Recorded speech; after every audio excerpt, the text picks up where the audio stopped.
Hey YouTube. Alright, I'm still at the Publix. It's about 7:20 or so. So I just got the message from Instacart that asked me if I want to end my block early. So I say yes. So I figured, an hour and a half ain't gonna make that much of a difference. So now I'm waiting here to still get an order from Grubhub. And since I just spoke with them on the phone, I said, well, I was been online from 12 to 5. Did I miss any orders or something? They said nope. They said it was just a slow day. So I'm just going to wait it out until about 9 o'clock, I guess. Maybe I could call them and ask them if I could end my block early. I don't know. Ain't no point. I know it's a guarantee and you could just be on standby, but, you know, I could have went to the gym today. I could have cleaned up the house. There's a whole bunch of things I could have done today. Finished my tax return, you know. But anyways, so I want to make a video about taxes. Now, as some of you may know, I had property damage to my home. And let's speak about damages. Now, I may not be able to deduct those damages to my house and this loss of depreciation of the home, but next year, anytime you face a catastrophe, such as, say, for tax purposes, say, for instance, your vehicle got damaged, and say that you had something like people be bringing up your car or whatever, you could take the taxes of the loss of depreciation on your vehicle. Loss of depreciation is a tax write-off for you. Now, other than taking the mileage and expensing items that's related to your business, whether you do Grubhub, Uber, or whomever, Lyft, the wear and tear in your car, that's depreciation. So say, for instance, like for me, my vehicle, I purchased my car brand new, 2012, 7 miles in showcase. Here it is, 2016. I got over 90,000 miles on my car. Now I'm still paying a car note on my vehicle. So therefore, the total value of my car that I spent, about 32,000, and the depreciation of all the wear and tear on my car, I could get to deduct. And that is an advantage that I always try to tell people. I wouldn't lease the car from Uber. People say, well, you ain't got to put no wear and tear in your car and you could save money. And, to me, it's a scam with Uber doing it leasing. Leasing a car to do Uber is a scam because, number one, you're not making any pot of money and leasing it. It's like basically you working for free.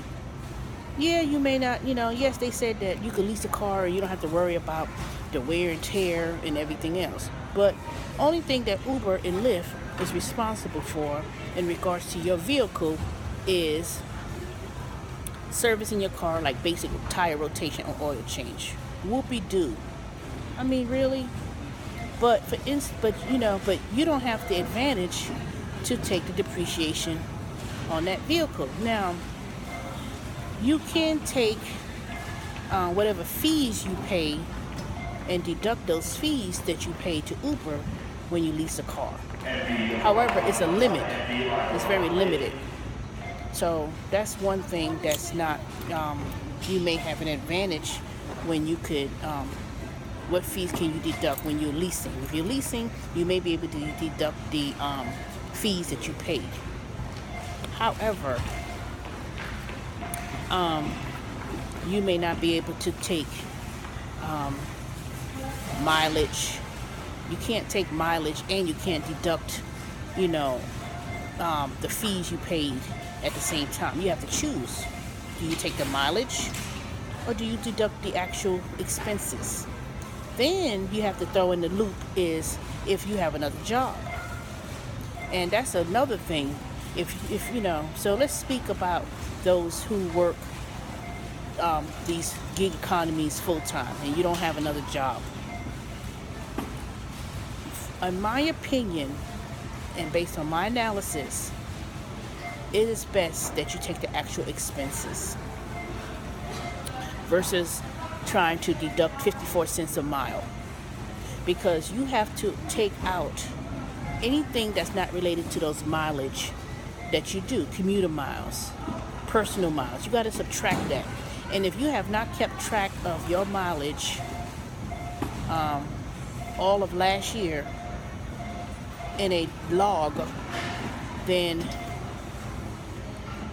I would say take the actual mileage. Everything you spent in gas, the food. You know, when I've been driving around, you know, doing Grubhub, and I stop by and I buy water and I buy something to eat, all those meals, going to Chick-fil-A, you could deduct all of those meals that you've been eating in your car. And it's 50%. So say, for instance, you spend $200 a month eating out, and you in your car, and you're driving Uber, Lyft, Grubhub, whomever, Postmates, 50% you could deduct of meals that you spend when you're out and about driving. So you could do that. Now let's go back to depreciation. Now say, for instance, you had, like me, I had major damages to my home. Now I could deduct the damages that occurred in my house. I could deduct also the damages to my car. Now my car didn't get damaged from the weather. My car was damaged when a few weeks ago, when I was in the hotel delivering groceries, and this stupid ass valet company trying to block me in, and they didn't want to block me in. So they claimed that I scratched somebody else's car, you know, had did a police report and all that kind of stuff. But anyway, my car has those damages, you know, and you could deduct damages or loss of value. Now, yes, that's depreciation.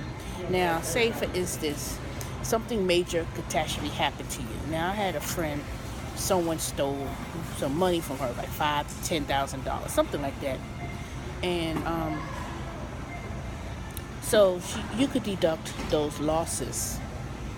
So just be mindful about the things that you able to deduct. Now, this year, what I did was I opened up another account. And I spoke on my last video before it cut off. I talked about estimated taxes.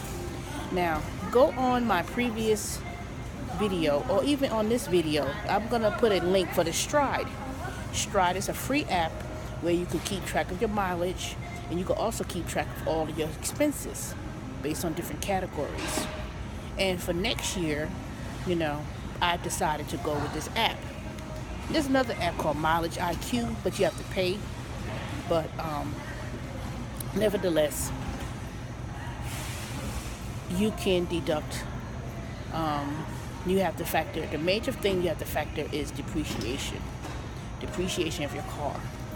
So if you have a car and you didn't lease the car, and you paying a car note, you take the value. Say your car was $38,000. You put $38,000, and you say how much of that percentage are you using your car for business.